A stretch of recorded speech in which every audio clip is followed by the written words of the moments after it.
뉴스 파이팅이 여는 오늘 아침 가장 뜨거운 뉴스가 왔습니다. 뉴스 왓 우영. 멋있고 듬직하고 똑똑하고 쓰리고 뉴스 짝티 뉴스와스형 이우영 아나운서 어서 오세요. 안녕하세요, 이우영입니다. 구독해 맞아요? 네, 맞는지 구독해 잘 모르겠지만 YTN 라디오 유튜브에서 예. 구독과 좋아요와 알림 설정 해주시면 저희에게 아주 큰 힘이 됩니다. 구독 버튼 실수로 2번 누르시면 취소되니까요. 네, 꼭 홀수번호로 눌러주시길 부탁드리겠습니다. 좋습니다. 오늘 첫 번째 소식입니다. 트럼프 트레이드가 12일 국내외 금융시장을 강타했다는 소식인데요. 먼저 해외 금융시장부터 살펴봐야 되겠네요. 뉴욕 증시 3대 지수가 사상 최고치로 마감했다고요? 네, 어제 미국 뉴욕 증시 현지 시간으로 11일 트럼프의 대선 승리 이후 랠리를 계속 이어가고 있었는데 네. 3대 주요 지수가 모두 최고치로 마감을 했다고 합니다. 다우존스 30 산업평균지수는 44,000선 그리고 스탠더드앤드푸어스 500 지수는 6,000선을 처음으로 돌파했다라고 하고요. 예. 기술주 중심의 나스닥 지수는 전장보다 11.99포인트 오른 19,298.76에 각각 마감을 했습니다. 이처럼 예. 이른바 트럼프 랠리를 이어가면서 서학기미 투자 역시 1.5배 늘어나기도 했다라는 소식 전해지고 있습니다. 그래요. 이우영 아나운서 저 비트코인 샀습니까? 아니요. 안 사셨군요. 네. 도지코인 어떻습니까? 뭐 진지하게 고민을 해보겠습니다. 그래요. 네. 이 가상자산 시장도 모처럼 불장을 맞았다고 하는데요. 비트코인 못 사신 분들 지금 속이 아프실 것 같아요. 들어가네 마네 했는데 막 올라가고 있습니다. 다행히 저는 뭐 들어가네 마네란 고민을 안 했기 때문에 그다지 배가 아프진 않지만 네.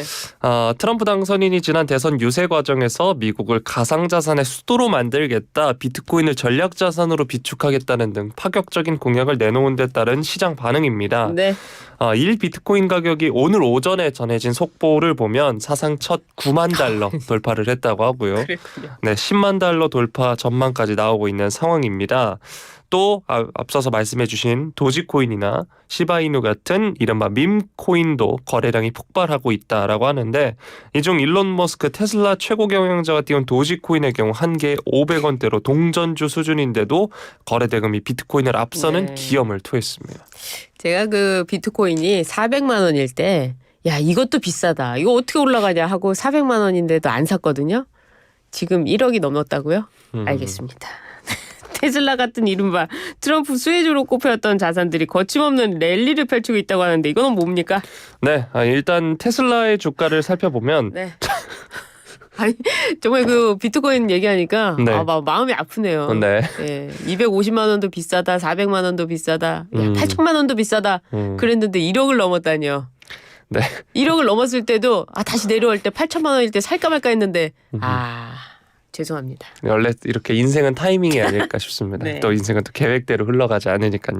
뉴스 가지죠. 네. 예. 테슬라 주가가 전장보다 8.96% 오른 350달러에 마감을 했다라는 게 이제 어제 뉴욕 증시입니다. 네. 테슬라 주가가 이제 4거래일간 계속해서 39.2% 폭등을 한 건데, 올해 연중 테슬라의 주가 수익률이 41% 수준으로 고공행진을 이어갔습니다. 네. 혹시 테슬라도 그렇습니다. 예, 그렇습니다. 그렇습니다. 자, 머스크가 트럼프 캠프 선거운동에 최소 1억 3천만 달러를 쓰고 X를 통해 여론전을 지원해온 만큼 테슬라 주가에 대한 기대감도 높아지고 있는 상황인데, 또 트럼프 당선인의 발언대로 머스크가 신설되는 정부 효율성위원회 수장을 맡을 경우 테슬라 사업도 탄력을 받을 것이다, 이런 이야기가 나오고 있습니다. 네. 테슬라는 오늘 좀 조금 떨어지긴 했는데 작년부터 테슬라 사는 사람이 많았거든요. 네. 자, 이번에 달러인데요. 달러도 있습니다. 달러 좀 얘기해 주세요. 네. 어제 서울 외환시장에서 미 달러화 대비 원화 환율의 주간 거래 종가는 전날보다 8.8원 상승한 1,403.5원으로 집계가 됐습니다. 오늘 환율 제가 지금 조금 전에 살펴본 바로는 1,407.8원인데요. 그렇군요. 네, 1,400원을 넘어선 상황인 거죠. 주요 6개국 통화 대비 달러화 가치를 나타내는 달러 인덱스는 전날보다, 이건 그제입니다. 그제보다 네. 0.21% 오른 105.71을 기록 중이라고 하는데, 달러 강 강세가 원화 약세와 환율 상승으로 이어지는 흐름을 보이고 있습니다. 그래요. 1,380원대에 은행에서 이게 지금 최고다. 더 이상 안 올라간다. 그렇게 말했던 은행장이 생각나네요. 1,400원을 넘어섰군요. 네. 이거 뭐 우리한테 좋은 일은 아닌데 예, 환율이 계속 올라오고 있습니다. 반면에 국내 증시는 트럼프 트레이드에서 다소 소외된 모습이라고요. 네, 야당의 금투세 폐지 입장에 잠시 환호했던 우리 증시인데 트럼프의 승리로 이제 맥을 못 추고 있습니다. 네. 코스피는 사흘째 하락을 했고요. 코스닥 역시 하락폭이 깊은 상황입니다. 연초 대비로 다우 지수가 15%, 니케이 지수가 18.8%, 항생 지수가 21.7%와 상승한 것과 비교를 하면 매우 대조적인 상황인데 그러네요. 당선 후 우리 증시 침체는 더 깊어지고 있는 상황에서 관세 정책이 가시화되고 불확실성이 어느 정도 해소될 내년 초까지는 침체 분위기가 이어질 것이다. 이런 비관적 전망도 나오고 있습니다. 그렇군요. 뭐 하나 추가로 말씀드리면 제 친구는 매수와 매도를 헷갈려가지고 매도를 한다는 걸 매수한 적도 있었어요. 네. 예, 알겠습니다. 이번엔 대통령 소식입니다. 윤석열 대통령의 해외 순방 소식인데요. 아시아 태평양 경제협력체 APEC과 주요 20개국 G20 정상회의 참석을 위해 개최국인 페루와 브라질을 각각 방문한다면서요? 네, 윤석열 대통령이 APEC 정상회의가 열리는 페루 그리고 G20 정상회의 주최국인 브라질을 방문하기 위해 출국을 하고요. 한 달 만에 해외 순방인데 앞서서도 전해드린 바처럼 김건희 여사는 동행하지 않습니다. 그렇군요. 네, 이번 출국은 다자회의 참석이 핵심이라고 하고요. 우선 페루 리마에서 열리는 APEC 회의에 참석을 해서 기후 관련 논의를 하고요. 이어서 방산 협력을 주요 내용으로 하는 한 페루 정상회담 등 공식 방문 일정을 마친 뒤에 브라질로 이동을 할 예정입니다. 그렇군요. 이 순방 기간에 이시바 시게루 일본 총리와 정상회담 열립니까? 네, 그럴 것으로 지금 전망이 되고 있습니다. 또 바이든 미국 대통령까지 참석하는 한미일 정상회담도 조율 중이라고 하는데 네. 만약 이뤄진다면 다음 달 미국에서 별도의 3자 회동은 필요하지 않을 거다라고도 이야기가 나오고 있고요. 또 예. 이외에도 시진핑 중국 국가주석과도 이제 정상회담을 긍정적으로 조율 중이다라는 이야기가 나오고 있는데 반면에 도널드 트럼프 미국 대통령 당선인과 만날 가능성에 대해선 긴밀히 소통하고 있다 이런 입장만 나왔고요. 그다지 가능성이 높지는 않다라는 소식도 들어와 있습니다. 그렇군요. 매수와 매도를 잘못 누른 친구 바로 저였습니다. 약간 내가 아는 사람 얘기해 줄게라고 하면서 본인 얘기를 예. 넘어가죠. 네. 검찰이 명태균 의혹 사건 관련자인 명 씨와 국민의힘 김영선 전 의원 등 4명에 대해서 정치자금법 위반 혐의로 구속영장을 청구했다는 소식이 어제 전해드렸는데요. 영장에 어떤 내용이 담겨 있다고 하나요? 네, 영장을 보면 2022년 8월부터 2023년 11월까지 명 씨가 김 전 의원을 국회의원 선거 후보자로 추천하는 일과 관련해 강혜경 씨를 통해 김 전 의원으로부터 7천만 원이 넘는 돈을 기부받았다라고 적시가 돼 있다고 합니다. 네. 명 씨는 스스로 국회의원과 같은 지위에서 정치 활동까지 해서 민의를 왜곡하고 정치 자금의 투명성을 심각하게 훼손했다 이렇게 이야기를 적시가 돼 있다고 합니다. 그렇군요. 근데 이 명 씨가 국민의힘 당대표였던 당시 이준석 의원 그리고 윤석열 대통령 부부와 친밀한 관계라고 주변에 과시하면서 돈을 받았다이라는 점도 적혀 있다고 하던데요. 네, 맞습니다. 2022년 6일 지방선거 당시 경북 지역 기초자치단체장과 광역의원 예비후보자로 각각 출마한 A씨와 B씨 역시나 이제 구속영장이 청구가 돼 있는데 네. 정치자금법을 위반한 혐의로 이제 구속영장이 청구가 돼 있는 상황입니다. 예.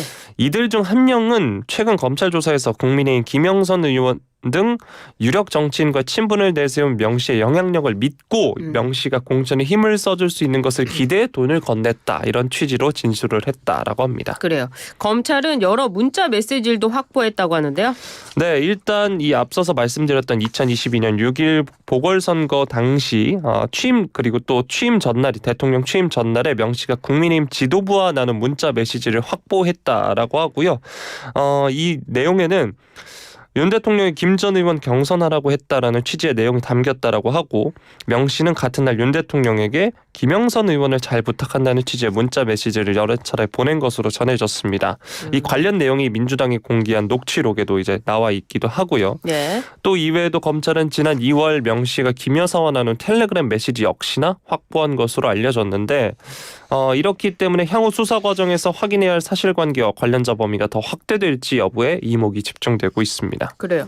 그 명태균 씨 측은 공천 개입은 없다 이러면서 줄곧 혐의를 부인하고 있다고 하던데요. 네, 지난 9일에도 검찰 조사를 받고 나온 과정에서 좋은 사람이 있으면 누구나 추천할 수 있고 대통령 부부도 사적인 대화가 있는 것이니 주변에 물어볼 수 있는 것 아니냐라고 이야기했습니다.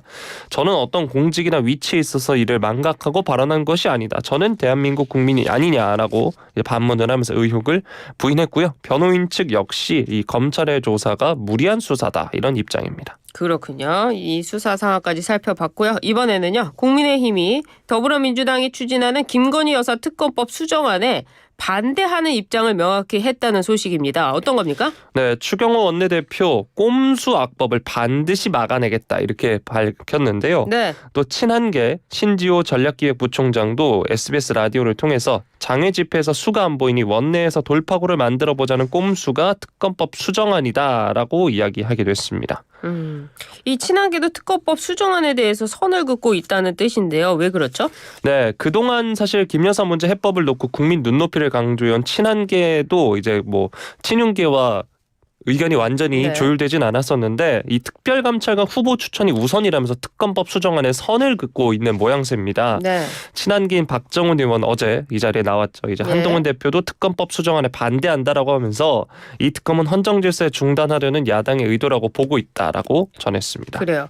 이른바 제3자 추천 방식을 두고 야당이 다시 또 추천할 수 있는 이른바 비토권을 갖도록 하겠다는 건데 결국에는 제3자 추천하고 비토하면 아무것도 안 되는 거 아닙니까? 국민의힘은 이에 대해서도 비판적이라면서요? 네, 민주당이 수정안에 대법원장이 4명을 추천한 뒤에 야당이 2명을 추리고 이 가운데 대통령이 1명을 임명하되 대법원장 추천 후보가 부적합하다고 판단하면 야당이 재추천을 요구할 수 있는 이른바 비토권을 추가하기로 한 데 대해서 이제 국민의힘이 비판적인 입장인 겁니다. 네. 곽규택 수석 대변인 JTBC 유튜브 채널에서 과거 최상병 특검 때도 대법원장이 추천하고 민주당의 무제한 비토권을 담아서 마치 겉모습은 제3자 추천이지만 실질적으로는 민주당이 선택하는 구조였는데 아마 이번 수정안도 분명히 그런 식으로 올릴 것이다. 꼼수를 쓸 것 같다. 이렇게 말을 한 겁니다. 그러네요. 알겠습니다. 국내 소식인데요. 올해 들어서 100일의 환자 숫자가 폭증하고 있다고 하는데요. 2011년 통계 작성 이후 국내 첫 100일의 사망자도 나왔다고 합니다. 네, 어제 이제 질병관리청에 따르면 100일해로 입원 치료를 받던 영아가 지난 4일 증상 악화로 사망했다라고 합니다. 이 영아가 100일에 1차 예방접종 대상인 생후 2개월 미만의 영아로 접종 전에 기침, 가래 등의 증상이 나타나서 병원을 찾았다가 지난달 31일에 100일에 확진을 받았다라고 하는데요. 국내 100일의 환자는 영유아와 소아, 청소년을 중심으로 꾸준히 나오고 있긴 한데 사망자가 발생한 게 2011년 이 사망자 수 집계 이후 처음이다라고 합니다. 아, 그래요. 이 100일애가 올해 들어 전국적으로 유행하고 있어요.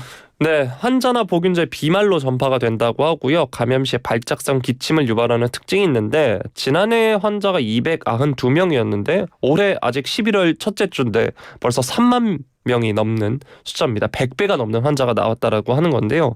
이게 100일의 유행이 우리나라만의 얘기는 아니고 미국과 영국, 프랑스 등에서도 환자 발생이 늘어나고 있다라고 합니다. 그리고 발작성 기침을 특징으로 하는 100일에 이게 많이 없었는데 올해 갑자기 유행을 하고 있네요. 이 100일의 예방을 위해서는 예방접종을 하는 게 가장 중요하죠. 맞습니다. 생후 2개월과 4개월, 6개월 차에 각각 1차, 3차 기초접종을 하고 생후 15개월에서 18개월 그리고 4세에서 6세, 11세에서 12세 이후엔 10년마다 추가 접종을 하는 것이 좋다라고 합니다. 이번 사망 사례를 봤을 때 생후 첫 접종 전 영아를 보호하기 위해서는 임신 3기 27주에서 36주죠. 임신부가 예방접종을 해서 영아가 100일에 면역을 갖고 태어날 수 있게 해야 된다. 이렇게 그래요. 말하기도 했습니다. 영아를 돌보시는 분들도 맞아야 될 것 같습니다. 오늘 뉴스와 소영 여기까지 하겠습니다. 이유영 아나운서 감사합니다. 고맙습니다.